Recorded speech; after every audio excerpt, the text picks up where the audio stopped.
After 6 years of playing Fortnite and hitting Unreal rank every season, I've found some game-changing tips that have taken my gameplay to where it's at now. In this video, I'll be revealing the 5 fastest ways to improve on controller so you can take your skills to a whole new level. Fortnite is getting to a point where you're at a major disadvantage if you play with the regular grip without any attachments. You're at a disadvantage because first of all, you have to take your thumbs off the joysticks to edit and jump, which results in you being slow and having bad crosshair placement. And when you get matched up against a decent keyboard warrior, you're almost always gonna outplay you because they don't have any of the same disadvantages that you have. Second of all, you're running out of controller binds. Fortnite have added so many new mechanics that controller players are struggling to keep up. They're sprinting, sliding, mantling, etc. There's simply starting to not be enough buttons on the controller to have all of these binded. Everyone's also getting faster and faster at the game, and you're gonna keep on getting outplayed if you play with the regular grip with no controller attachments. And every single controller pro knows this, and that's why all of them play claw or have paddle. Playing claw or owning paddles fixes all of these problems, because with these you don't ever have to take your thumbs off the joysticks, which means that you won't be in a major disadvantage when facing a good opponent anymore. 5 years ago, I made the decision to switch to claw, and I have not regretted my decision. I chose claw because my ass has always been broke, and playing claw is obviously free. If you want to learn how to play claw, make sure you go check out this tutorial video from the description after you have watched this video. If claw isn't in your interest, buying paddles is the way to go. You can get a whole controller with paddles or just paddle attachments that you can add to your controller. I've done a lot of research about pro controllers, and I've left links for these in the description.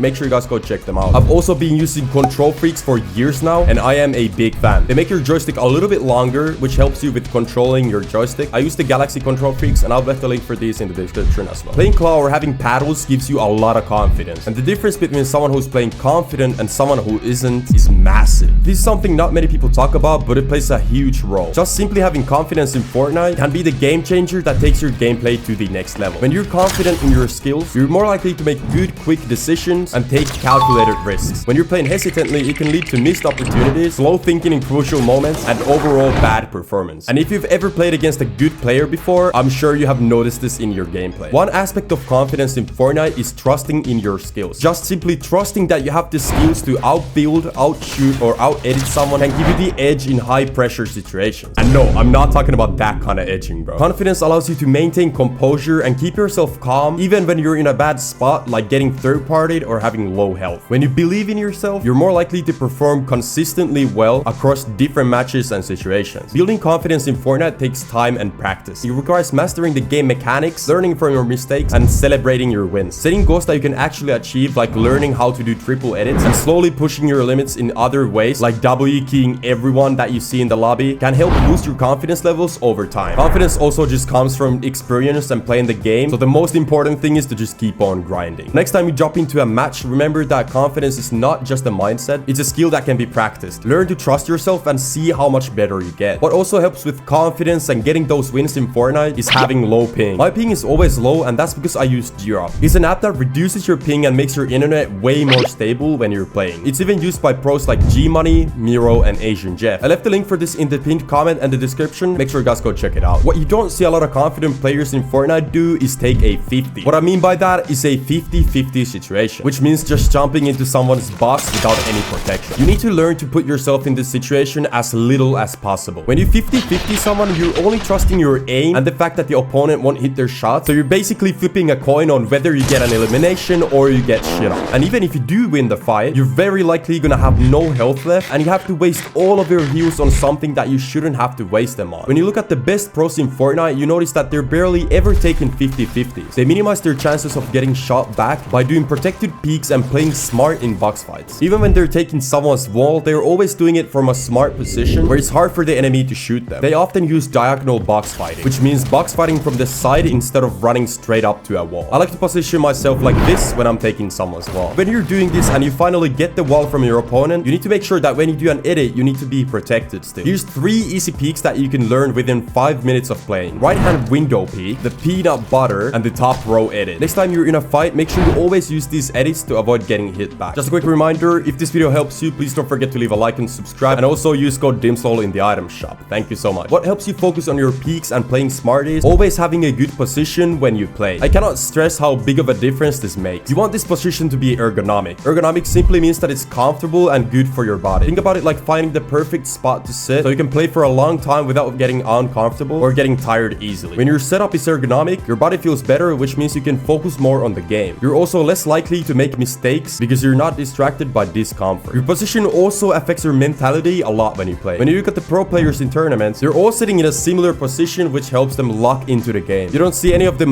laying on their chairs or sitting or wonky and weird. Their back is always straight and they're always pretty close to the monitor. Now, you also want to focus on where you place your thumbs on the joysticks. A lot of people don't know this, but you can actually place your thumbs on the joystick in a lot of different ways. You can place them in the middle, all the way to the left, or in the right. I like to keep mine on the right side because this feels the best for me. You can try different thumb positions, and once you find your favorite, make sure you always have the same position. This makes your mechanics like aiming and editing a lot more consistent and accurate. What also helps with that is your controller settings. First of all, you need to find yourself the right settings. If you're at a point where you have no idea what to use for anything, make sure you guys go check out this video that pops up on the screen right now. If you're someone who has decent settings, but you'd like to improve them a little bit still, hear me out. These controller settings right here are the pro player money makers. I've tried these on a video before and I absolutely love them. They're pretty slow, which makes them easy to control no matter what device you're playing on. But they're a little too slow for me, and that's why I personally stick to my own sensitivity. Here's my own settings, and if you like a little bit of a higher sensitivity, I highly recommend using these. Now, the most important step with your settings is to just stick to them. Worst mistake you could do is switch them up all the time. Every pro player in the game have found settings that work for them, and they have been using them for literally years. That's because if you make changes to your settings that you're already